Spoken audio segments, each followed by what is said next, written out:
Macaulay की शिक्षा पद्धति में पढ़े हुए 5 पीढ़ियों से लोग जहां रामायण और गीता का अध्ययन कराना केवल और केवल धार्मिक और प्राइवेट संस्थाओं का काम रह गया है, सरकारें छू भी नहीं सकती। 70 साल से छुआ नहीं गया। अब सरकार एक आई है और आपको खुलकर कहना होगा कि उन्होंने सनातन संस्कृति के लिए शिक्षा नीति में आमूलचूल परिवर्तन के लिए कदम उठाए हैं, वो प्रयत्न कर रहे हैं। आप देखेंगे मध्य प्रदेश में जब मैं 2 साल पहले था तो वहां पहली बार कक्षाओं के पाठ्यक्रम में भगवान राम और कृष्ण के विषय में पाठ्यक्रम बनाए गए थे। जो अभी मुख्यमंत्री मोहन यादव जी हैं, उन्होंने ही घोषणा की थी हमारे एक उत्सव में कि गुरुदेव आज से हम लोग लागू कर रहे हैं। फिर स्वास्थ्य मंत्री ने घोषणा की आज से हम हिंदी में चिकित्सा का पाठ्यक्रम लागू कर रहे हैं। तो प्रयास हुई है, जो राष्ट्रवादी शक्तियां हैं जो चाहते हैं वो करें, लेकिन मैं चाहता हूं कि देश में संविधान के अनुरूप ही सब कुछ चलता है और संविधान को बार बार कई बार अनुच्छेदों को अमेंड किए जाते हैं। अभी 370 को हटाया गया है, बहुत सारी चीजें हटाई गई हैं। सनातन धर्म तो बड़ा लिबरल है। हमने सती प्रथा को हटा दिया। हमने ये नहीं कहा कि नहीं जो लिखा हुआ है अगर कोई इसमें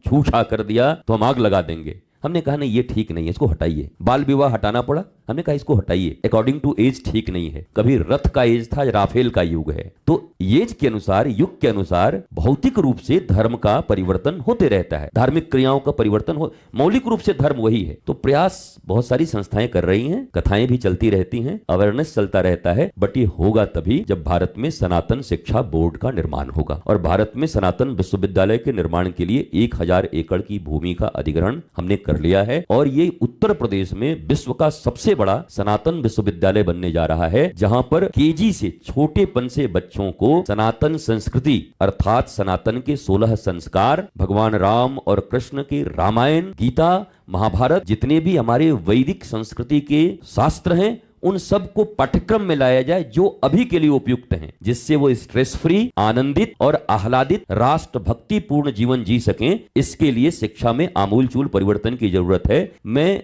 व्यक्तिगत तौर पर और हमारी संस्था, हमारी श्री आनंदम धाम, हमारा लाडली निकुंज वन और सनातन भारत संघ इस बात के लिए प्रयत्नशील है और हम इस काम को कर रहे हैं। और सरकार भी काफी देखता हूं अनुकूल है। मुझे लगता है जनता जब मांग करेगी तो सनातन शिक्षा बोर्ड इस देश में आएगा। उसके बाद 2-3 पीढ़ी तो लगेगी भी सुधरने में। बिगड़ने में भी 5 पीढ़ी लगे हैं तो सुधरने में भी 2 पीढ़ी लगेगी।